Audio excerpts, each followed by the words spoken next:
Hello? Yeah, I'm getting ready now, Sari-san.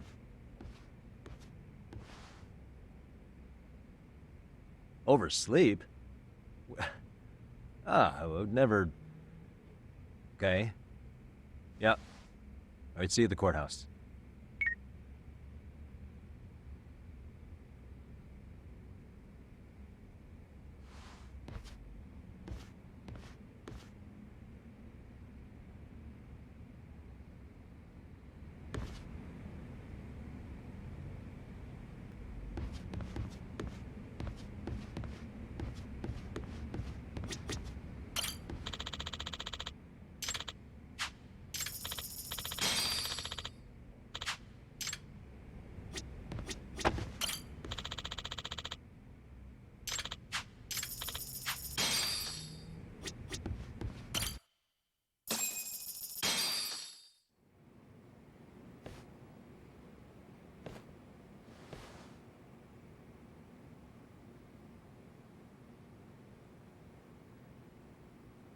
Held on violation of Shinjuku Station's anti-nuisance ordinance, the defendant of this appeal is active duty officer Akihiro Ehara.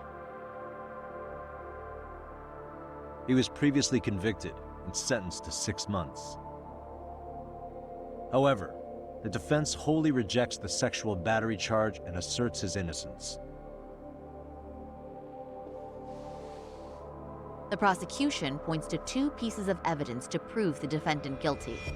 One is the security camera footage from Ikebukuro to Shinjuku Station. The other is fiber traces from the victim's undergarments on the defendant's hand. The defense maintains this was not sufficient evidence to issue a guilty verdict. We have prepared counter-arguments to each piece of the prosecution's evidence. How does the prosecution respond? We maintain the original sentence was perfectly adequate.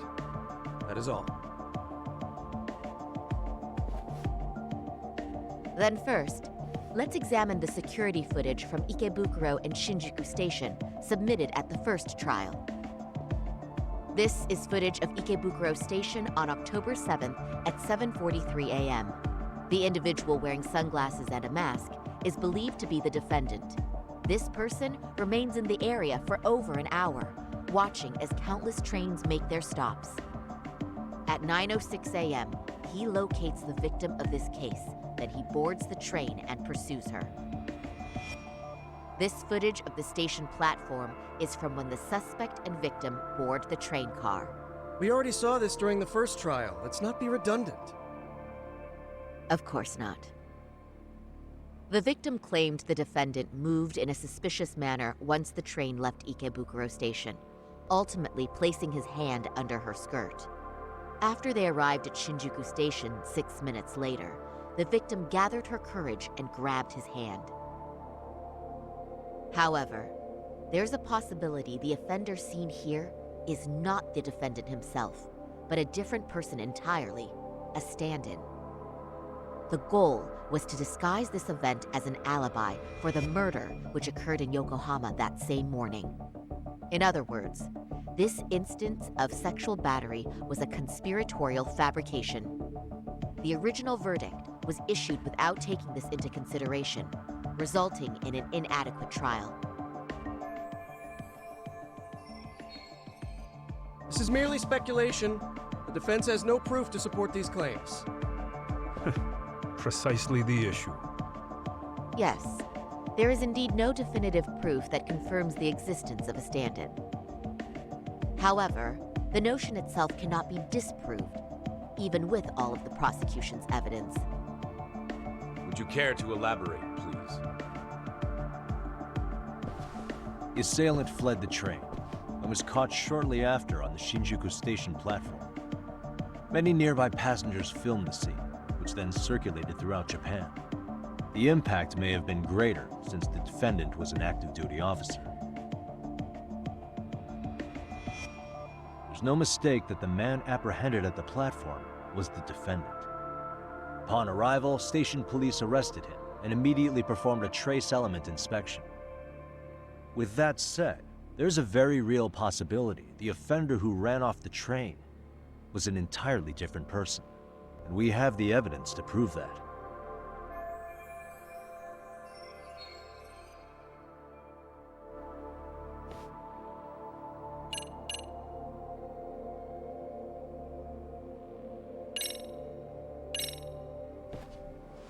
If you'll kindly look at this. What is this? Displayed on the large monitor, please. Is that a diagram of Shinjuku Station? That's correct, Your Honor. First, the victim and the offender ran onto the platform as soon as the train doors opened. The train car they boarded is here on this map.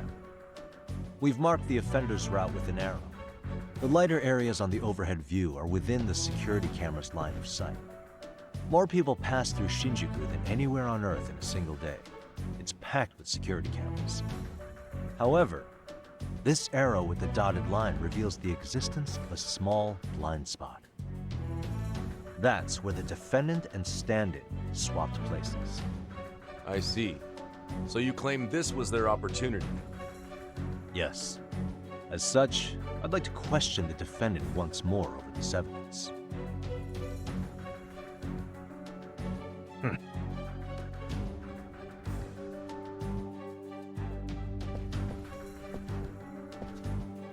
Defendant, when you were issued the verdict in your first trial, you said the following to the judge. In a warehouse about 3 days ago, a body turned up in Yokohama. If that wasn't enough, you correctly identified the body as Hiro Mikoshiba, despite the fact the police had yet to do so. How did you manage to pull off such a feat? It came to me in a dream. Strange, I know. Mikoshiba-san was your son Toshiro-kun's classmate, was he not? That's right. Toshiro Ehara was found dead in his apartment 4 years ago. He took his own life. Afterward, the defendant sued the school over Toshiro-kun's suicide. Yes? Ehara-san, can you tell us why you sued the school? There were rumors my son had been bullied. Unfortunately, the court wasn't able to substantiate that claim. And these rumors were discovered on the internet? They were. Of the bullies mentioned, Mikoshiba-san's name was among them. Were you aware of this? I was. Would you say you harbored murderous intent against Mikoshiba-san? Objection. The defense's question is irrelevant. This case is to examine whether or not sexual battery took place. Also, the Kanagawa police are actively investigating Hiro Mikoshiba's murder. The courtroom is no place for baseless speculation. How does the defense respond? The timing of the battery incident makes this case an alibi for Mikoshiba-san's murder. We believe there's a very relevant connection. Very well. The prosecution's objection is overruled. Please keep it brief. Just as soon as the defendant answers the question. Did you harbor murderous intent for Hiro Mikoshiba? Of course I did. In other words, Your Honor, it goes like this. On the day Toshiro-kun's bully, Mikoshiba-san, was killed, the defendant set out to synchronize the murder with sexual battery. It became his alibi for the murder, and the prosecution and the court all but approved it. A 6-month sentence for sexual battery and getting away with murder. That's all the motivation the defendant needed to fabricate this elaborate scheme. His stand-in groped his accomplice, and then they swapped places before getting caught. It's all entirely possible. Then the defense should present some evidence to prove it. Wrong. That's not how this works, is it? The prosecution bears the burden of proof in criminal cases. If we go through all the evidence and discover the possibility no groping took place, then it's on the prosecution to refute that. Fine. Have it your way. The defense's argument about the security camera's blind spot is flimsy at best. While the defendant was running, his female victim was chasing after him. Surely the victim would have seen if he had switched places with a stand-in. Yet the victim provided no such testimony. The victim, Yui Mamiya, was an accomplice in the scheme. Objection! This is an insult to the victim. Such claims harm the integrity of all women.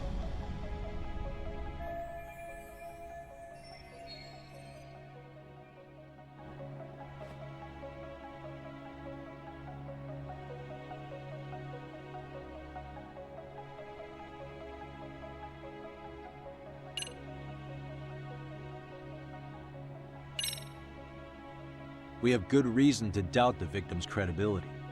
She was all part of his plan. In fact, that's all but sure. A 50-something man separated from his wife was driven by loneliness to harassment. That seems much more likely. The way you phrase that. Is the prosecution admitting the defense's claims aren't wholly impossible? Beg pardon? That would imply the guilty verdict from the first trial was issued without 100% certainty. Now you're just nitpicking. Defense, if you claim to doubt the victim, then what is your reasoning? Yes, we do. In actuality, she wasn't the only conspirator who helped stage the groping.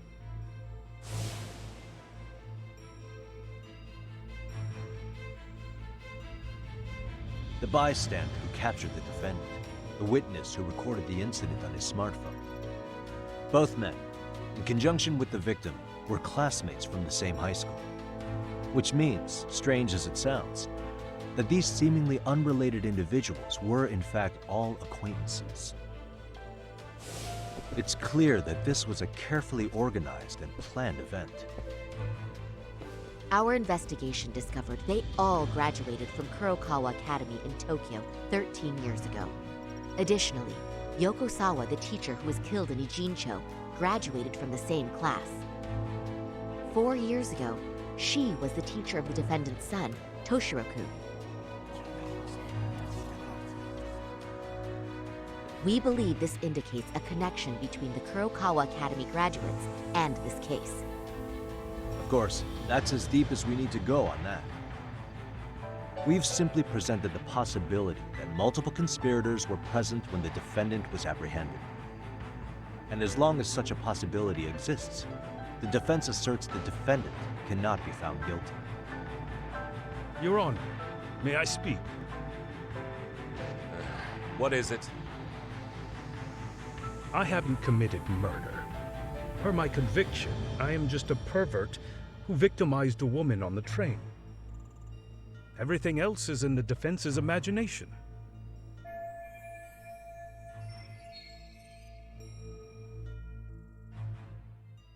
Defendant, why did you agree to this appeal then? You can ask my lawyers that. I simply didn't stop them. How does the defense respond? It's just as the defendant says. However, we believe his recollection may be a bit fuzzy. To refresh his memory, I'd like him to take a look at some footage. Will you permit this, Your Honor? Now what? But please, don't display this on the large monitor. We shouldn't shock the public. It's footage of a murder. Excuse me, wasn't that denied as evidence?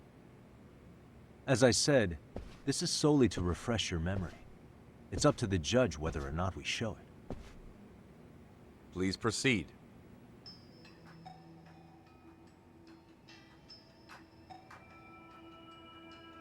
That's just internet footage with no known origins. No. This footage is from the SD card in the camera used to record it. This is a write once, read many card, also known as a worm. The police use it to photograph evidence. Anything recorded on it is highly reliable data. After serving your time, you intended to release this to the public. But Kawana can't wait for that to happen, and that's why he left it in my care.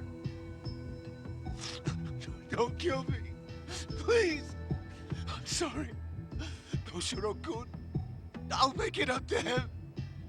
I'll atone for it. I swear I'll try to make it up to him somehow. I'll spend the rest of my life making up for it. Ah!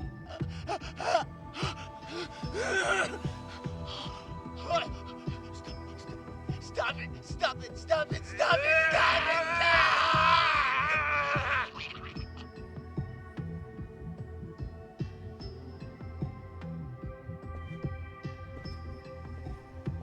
Defendant, in that footage, is the person in the white raincoat you?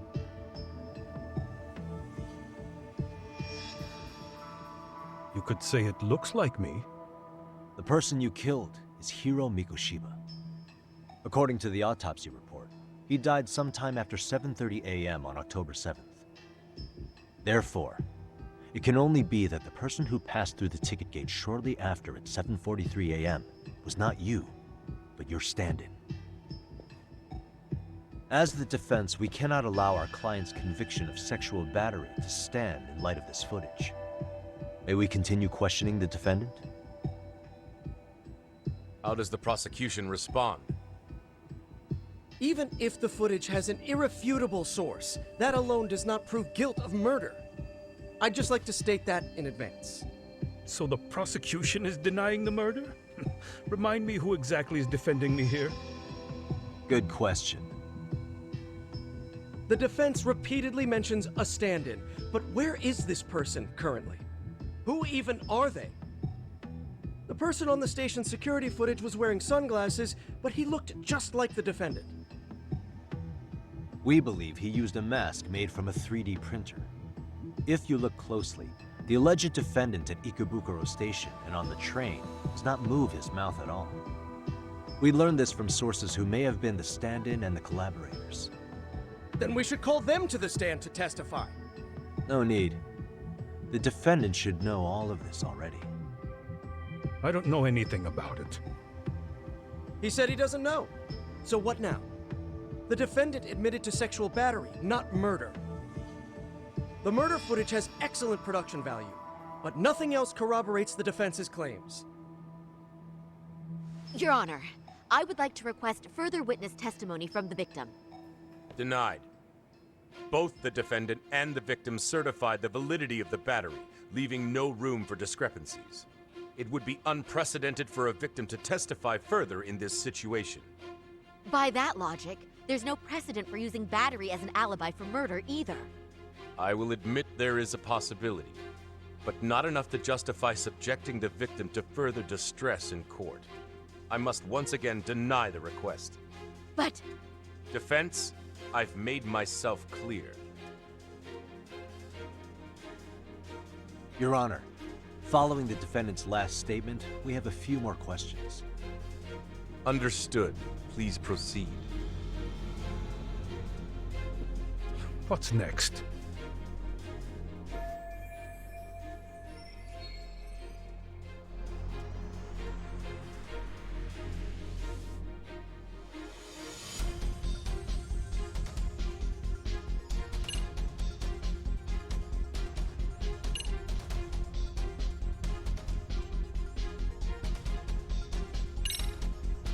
You're an active duty police officer. Do you still hold that title with pride? It would be ridiculous to say I do now. But in my past, I took down criminals in the name of justice and tried to make a difference, even around the time of my son's suicide. And, as fate would have it, that same justice system decided no one was to blame for it. If I had to pick a moment my pride as an officer died, that would be it. Not that it matters. That has no bearing, and doesn't mean I killed Mikoshiba. I suppose not, huh?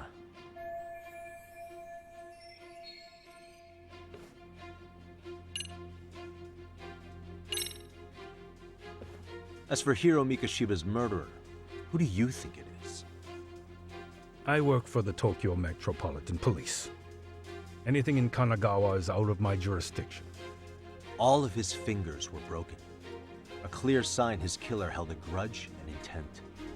Then the investigation would start with anyone who harbored such a grudge. That's all I can really say about that.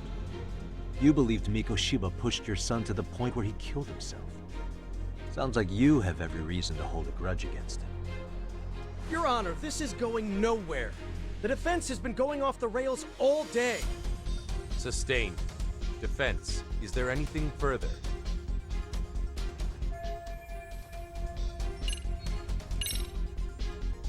Ehara-san, you're familiar with Jin Kuwana, aren't you? He's a handyman in Ijincho. Nope, never heard of him. On October 7th, Kuwana disguised himself as you and boarded a train in Ikebukuro bound for Shinjuku Station. He was the stand-in for the sexual battery mentioned earlier. Your Honor, no evidence has been submitted to verify that statement. The name Kawana was not present on any documentation, nor was the prosecution notified. Kawana is the very person who encouraged the defendant to murder Mikoshiba-san. Defense. As the prosecution has stated, no one by the name of Kawana is known to the court. We've not even confirmed if he exists. Please refrain from this line of questioning. But, Your Honor, Kawana is a key factor in the defendant's motive. Without him, Ehara-san never would have killed Mikoshiba, and we wouldn't be in this courtroom. Am I getting through to you? I don't know a Kawana. No, you definitely do. Kawana's the one who fanned the flames of vengeance. You do well to remember that.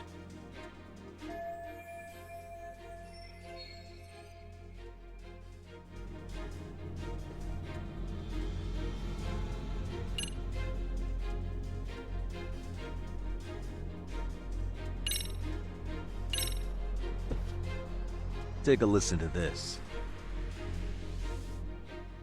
What is it? It wasn't just some random internet post that made you decide to kill Mikoshiba-san, was it? Even while battling the school in court, you still didn't know for sure who pushed Toshiro-kun to his death. That's when Kawana came to you with this recording, right? Hmm? That's... Why do you...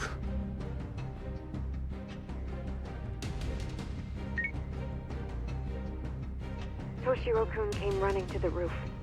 His face was pretty swollen. And a few minutes later, a student named Mikoshiba came up looking for him. I'll never forget the fear I saw in Toshiro-kun's face. That's the voice of Yokosawa, the teacher Toshiro-kun confided in about being bullied 4 years ago. It was recorded in secret and played for the defendant by Kawana. He told me about everything. The teasing, the beatings, the theft. How nobody was on his side. And yet, I had to deny all this in front of an entire courtroom. Believe me, I never wanted to do that. They said there was no hope, that I was the only witness with no proof whatsoever. After hearing this, the defendant came to believe Mikoshiba-san's unchecked aggression toward Toshiro was the driving force behind his son's tragic suicide. And ultimately, this became his motivation for murdering Mikoshiba-san and staging his elaborate cover-up. Isn't that right, Ehara-san? Is it coming back to you yet? Afraid not. I see. Then, is that all? Can the defense please get back on track? This recording only came into my hands by means of Kawana. Except, thinking about it now, much like the murder footage, that would qualify as an unreliable source, wouldn't it? What? We live in an age where audio and video footage can be fabricated and easily reproduced. What are you getting at? Sawa-sensei, the one speaking in the recording, was murdered only days ago. And the one who recorded it, Kawana, disappeared without a trace. Meaning that as far as this recording is concerned, no one is left who can prove that it's authentic to the court.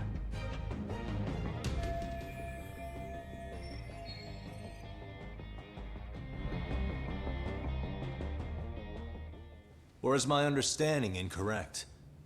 You would say you're completely unaware of the details about your son in this recording. Kawana had it. Didn't he play it for you? I never heard it. Regardless of the content, it has nothing to do with me. So you say. In that case, let's just assume then that Kawana and I are the only ones in possession of this audio recording. And considering that Kawana has all but vanished without a trace, that would actually make this the only copy, and me the sole owner. No backup exists. What are you getting at? This has no value in this courtroom, then I'm afraid it's never gonna have a value beyond today. And being that you claim it's unrelated to you or this case, then it wouldn't bother you if I were to delete it from my phone right here and now. Why would... That's crazy. I wouldn't!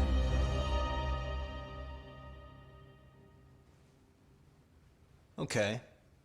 Then tell me why I shouldn't do it. Because Mikoshiba was a man who should never have escaped being judged. That's the proof of my son's pain. The proof that everyone ignored. That recording is all I have left of him! I took the school to court because Toshiro deserved justice.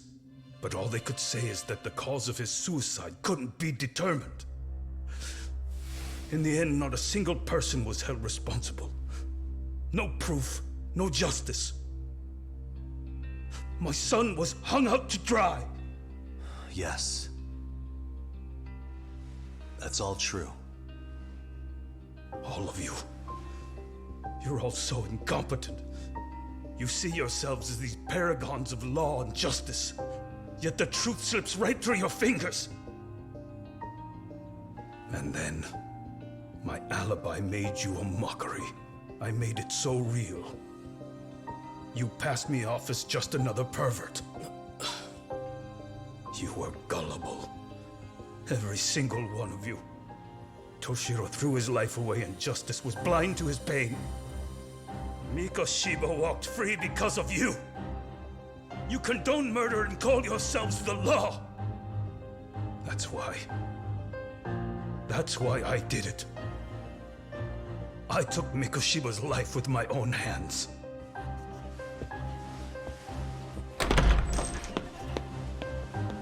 This is coming in hot. Remember that pervert cop? Turns out he's actually a murderer. To recap, you killed Hiro Mikoshiba in Ijincho, then headed to Shinjuku Station where you and Kawana pulled off a switch, and there you were ultimately arrested as a groper. Yeah. That's right.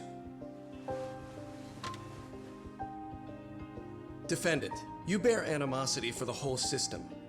We can't just take your words at face value. If you're responsible for Mikoshiba-san's murder, can you bring forward any evidence, or just the murder footage? To tell you the truth, I have something that I was holding on to for the impact that it would have. It's very real evidence that the law has failed us. What have you been hiding then? Will it prove you killed Mikoshiba? Yes.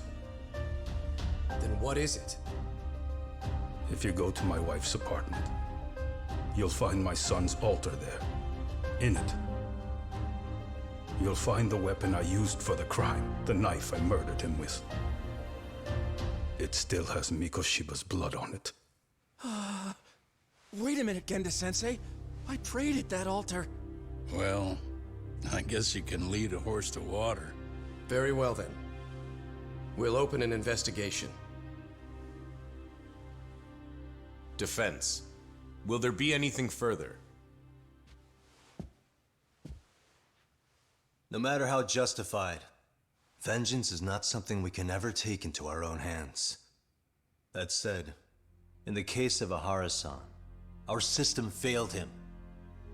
We know the law strives to be just, but it failed to prove Toshiro-kun was bullied. That's not justice. Not when no one is held responsible.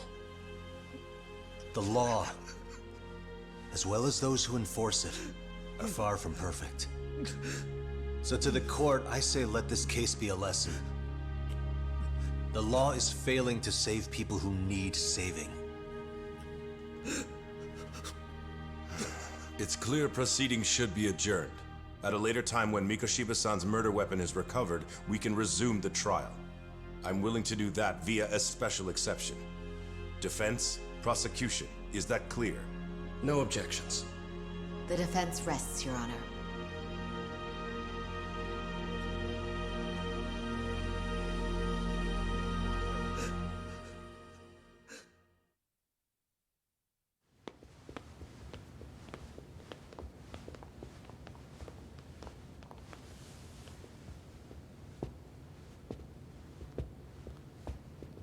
Well, Kanagawa PD called from the Ehara residence. They've recovered the knife. I'm ashamed to admit that I was so blind to his scheme. Well then, that makes two of us.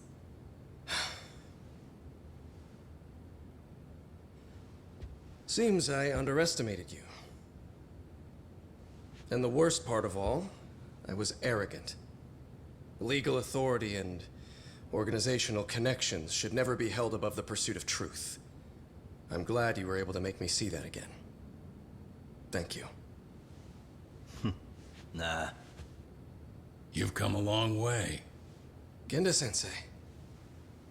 Prosecutor Takano's been stubborn as hell from the day he passed the bar. Once he's made up his mind, nothing can stand in his way, not even his own boss. And he only bows once in a blue moon, so I hope you remember this. Typical Genda law. I'm never going to like you.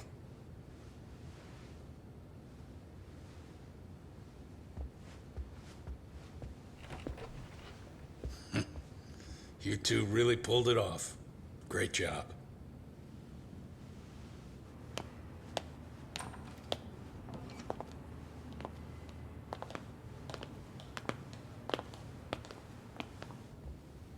Yagami-san. It's Kusumoto, the Vice Minister. Bondo. He's from public security? Right. You handled that with such grace, Yagami-sensei. It's no wonder Kawana holds you in such high regard. What brings you here? Yagami-sensei, would you mind if we talked alone? Why, though? Something we can't hear? The more you know, the more you risk. You'd be endangering your own lives. If you're willing to accept that, feel free to stay. We'll clear the room. At this point, we'd just be getting in Yagami-san's way.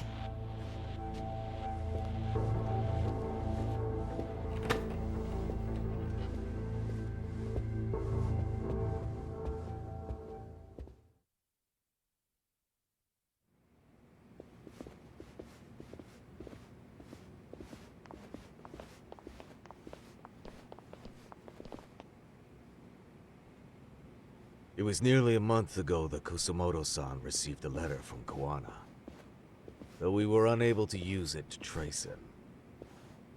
What did it say? Soma told you, didn't he?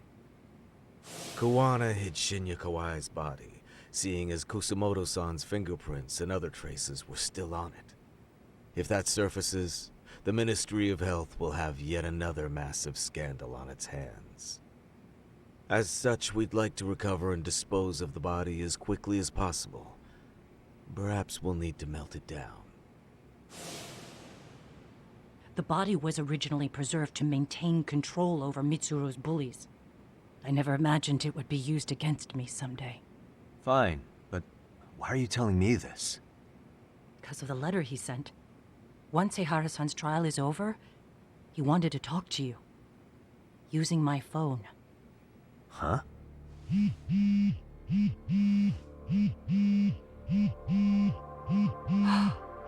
Is that Kawana?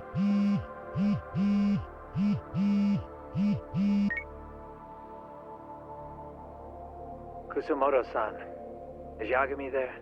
Put me on speaker, please. Go ahead. So, it seems Ehara-san's trial was a big success. He took our failing legal system and turned it on its head. Couldn't have done it without you. I don't know what you're thinking, but public security has to be tracing this call. You have a plan? Nope, not this time. That's why I'm using my own phone. And that's just the way I want it. Can't run forever, you know. What the hell are you saying? If they catch you, you're a dead man. That's exactly why I'm negotiating to prevent that. Kusumoto-san. Yes. I'll be upfront with you. I never imagined the day would come that you would be the one to betray me. But if I had to guess, Mitsuru-kun must have woke up. If that's the case, then Kawai's murder, your whole past, you're not the only one it stands to ruin. If all that comes into the light, Mitsuru-kun will be labeled the son of a murderer. Exactly. I can't let that... That's the one thing I need to prevent. I know. That's good. That's exactly what you should be doing. So please, don't stop now on my behalf. Enough is enough. You and your son have been through enough hell. I want to protect Mitsuru-kun too. Almost as much as his mother. Where is Kawai's body? Tell me. I can only assume this call is being traced, so even as we speak, I'm standing somewhere very close to it. You gave us the location. I'm going to dispatch Soma. Kawana! Where are you?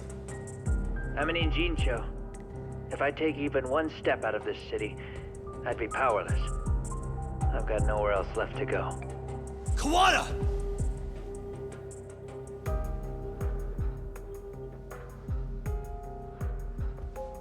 After they find Kawai's body and Kawana is taken care of, I'm next on the list. Bando can act at his own discretion. If he wants me gone, he'll be able to silence anyone who could know too much. Sawa-sensei was just the first victim.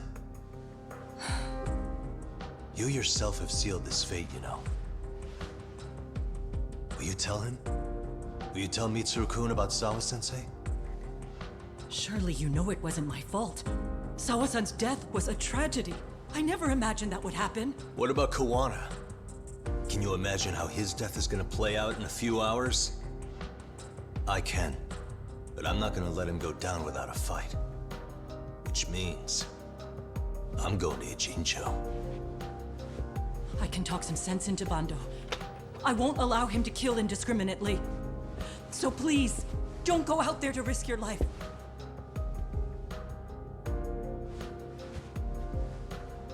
That's how it works. No promises. Tsukumo, Kawana's still out in Ijincho. Soma and RK are heading there too. We need to get to him fast. Wait, are you sure about that? You should be able to pick up some chatter. Pinpoint the location. I'm on my way. I'll talk to you soon.